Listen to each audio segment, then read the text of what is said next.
What if the story your family told you for generations turned out to be a beautiful lie? What if the Native American ancestor your grandmother swore existed, the one who gave your family its cheekbones, its pride, its identity, simply never existed at all? That question is shaking millions of American families right now. And DNA science is the one asking it. Before we go any further, if this kind of story makes you think, makes you feel, or makes you question things you thought you knew, hit that like button right now. Or makes you question things you thought you knew, hit that like button right now. Subscribe if you want more content that actually digs beneath the surface. And share this with someone in your family, because this one might matter more to them than they expect. Let's start with a number that is genuinely hard to wrap your head around. 70 million Americans. That is roughly 1 out of every 5 people in the United States. 70 million people who believe, with varying degrees of confidence, that somewhere in their family tree there is a Cherokee ancestor, a Native American relative who passed down blood, bones, and heritage through the generations. 70 million. Now here is the reality check. The entire Cherokee Nation, the actual enrolled tribal members, numbers around 390,000 people today. The total Native American population in the entire United States is approximately 6.7 million. So how is it mathematically possible for 70 million Americans to carry Cherokee blood? The short answer is, it is not. At least not in the way most people imagine it. But the longer answer is far more interesting. It involves history, psychology, identity, mythology. But the longer answer is far more interesting. It involves history, psychology, identity, mythology, and one of the most fascinating cultural phenomena in American life. It involves the way stories travel through families like whispers down a hallway, changing shape with every door they pass through. And it involves what happens when modern DNA technology finally walks into that hallway and turns the lights on. Let us go back to where this belief comes from, because it did not appear out of nowhere. The idea of having a Cherokee great-great-grandmother, or a Cherokee princess, as the family story often goes, has been circulating in American households for well over a century. As the family story often goes, has been circulating in American households for well over a century. It is so common that genealogists have a quiet, half-amused nickname for it. They call it the Cherokee Princess Syndrome. The story almost always follows the same pattern.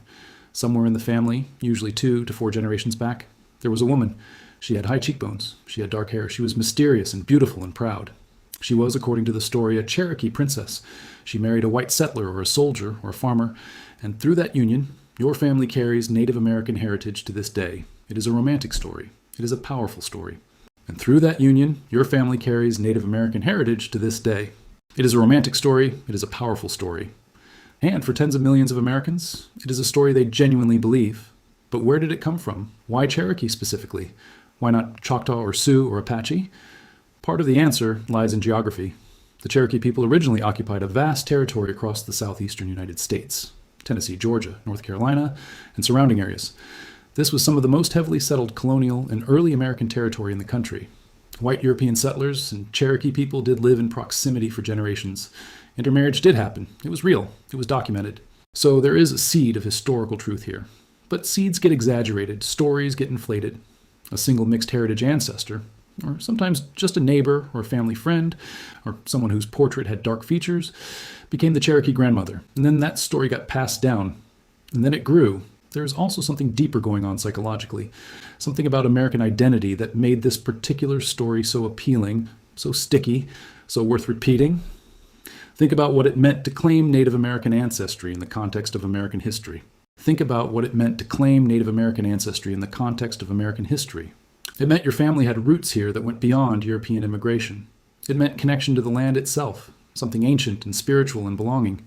At a time when American identity was being constructed, when people were trying to figure out what it meant to be truly American, claiming Indigenous heritage was a way of saying, we were here, we belong. This land is in our blood. It was also, in some ways, a form of reconciliation. White American families who carried guilt or discomfort about the treatment of Native peoples, white American families who carried guilt or discomfort about the treatment of Native peoples, could soften that history with a narrative of connection rather than conquest. If your ancestor married into the Cherokee Nation, then maybe your family was on the right side. Maybe your blood tells a better story than history does. And so the story spread. It became part of the cultural fabric. It was passed from grandmothers to grandchildren. It was mentioned at Thanksgiving. It was the answer when someone asked why you had dark eyes, or why your skin tanned easily, or why your hair was thick and straight. It became identity. And then DNA testing arrived. It became identity. And then DNA testing arrived. When companies like 23andMe and Ancestry DNA first launched their consumer genetic testing kits, millions of Americans saw an opportunity. Finally, after generations of whispered family stories and faded photographs and guessed-at histories, there would be proof. Science would confirm what the family had always known. The Cherokee grandmother would show up in the data, except she did not. Not for most people, not even close. The results were startling in their consistency. Test after test after test came back, showing no detectable Native American ancestry whatsoever. People who had grown up absolutely certain of their indigenous heritage were staring at results that showed them to be almost entirely European. Some results showed small percentages of African ancestry that had never been mentioned in the family story. Some showed Middle Eastern or South Asian traces that nobody could explain. But Native American? For the vast majority of the 70 million who believed, nothing. The reaction was, predictably, emotional. Some people felt confused. Some felt betrayed, not just by the test, but by their families. Some felt betrayed, not just by the test, but by their families, by the stories they had been told, by the grandmothers who had spoken with such certainty.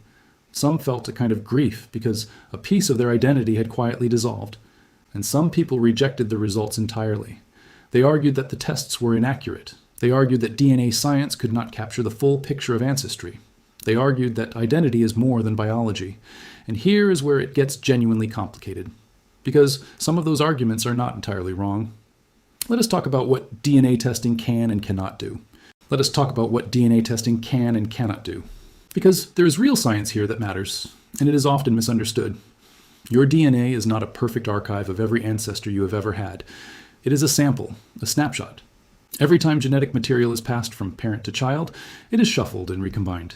Each generation, you inherit roughly half of each parent's DNA, which means you inherit roughly 1/4 of each grandparent's DNA, 1/8 of each great-grandparent's DNA, and so on.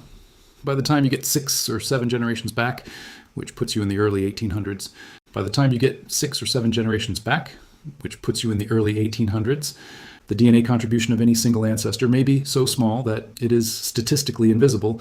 It might simply not have been passed to you. Geneticists call this incomplete lineage sorting. It means that you can genuinely be descended from someone whose DNA you do not carry.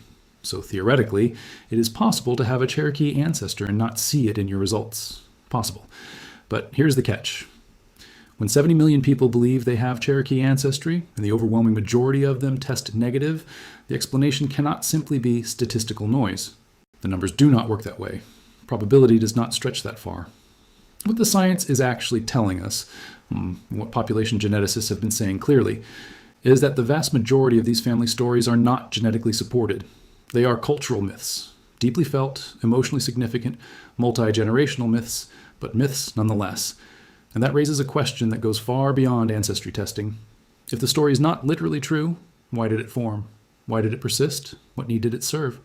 Now, before we go deeper into that question, because the answer is one of the most revealing things about American identity you will ever hear, let us take a second.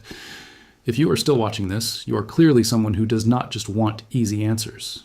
You want the real story, the full picture, the uncomfortable truth that actually means something. That is exactly why this channel exists. So do us a favor right now. Drop a comment below telling us where your family says you are from. Tell us if your family has one of these stories. We read every single comment. And while you are down there, make sure you have subscribed. Hit the bell.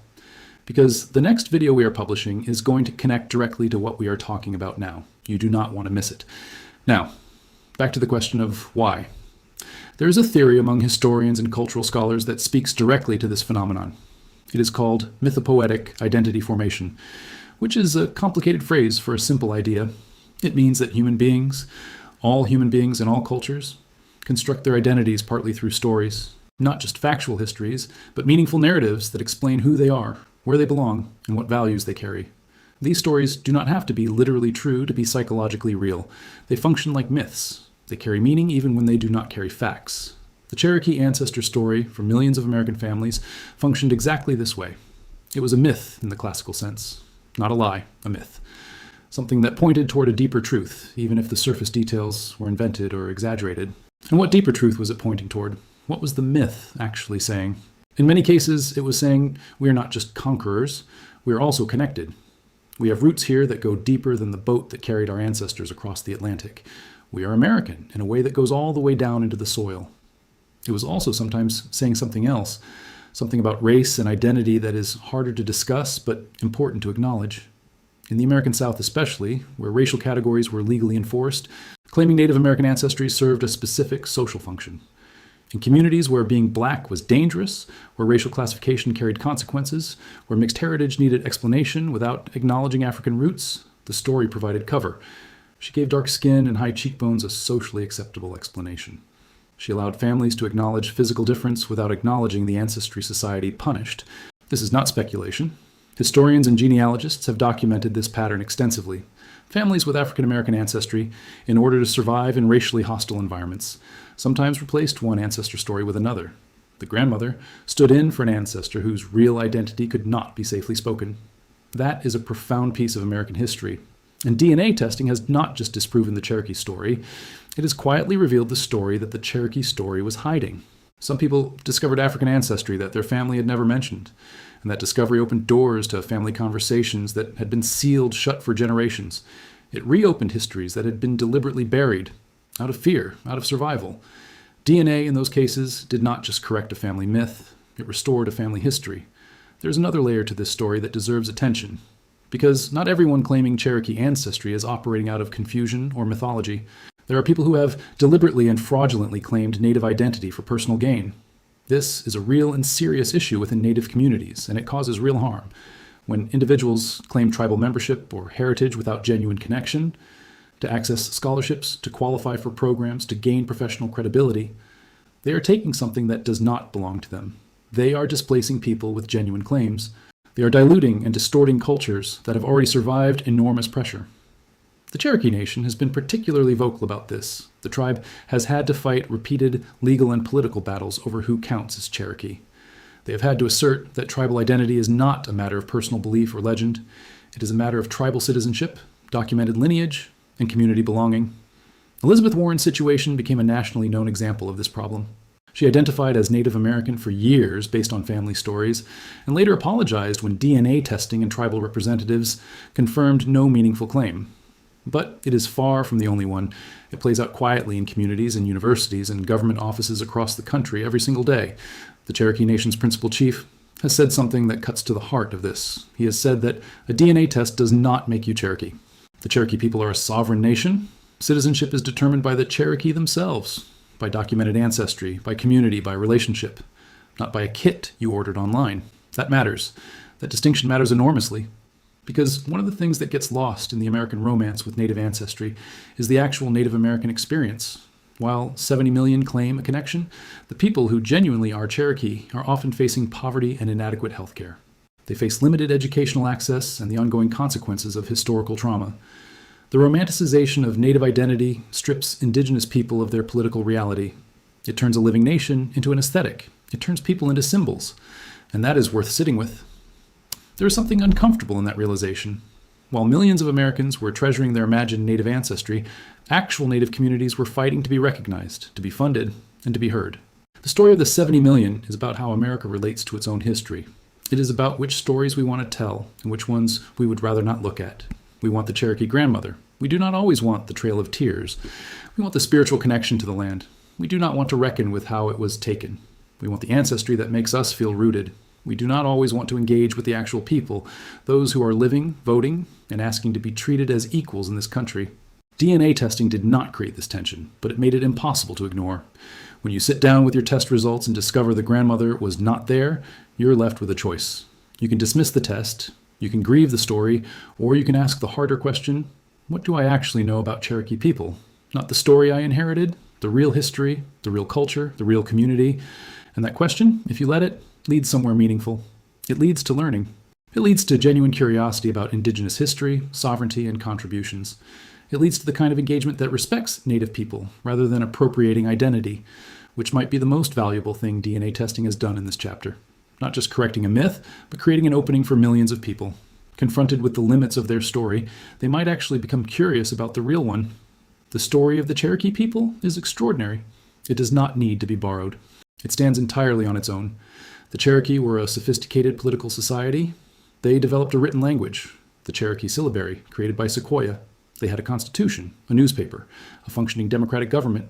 They negotiated treaties. They adapted. They survived. And then they were forcibly removed from their homeland in a brutal episode. The Trail of Tears killed somewhere between 4,000 and 8,000 Cherokee people. They were marched hundreds of miles at gunpoint. They buried their children along the road.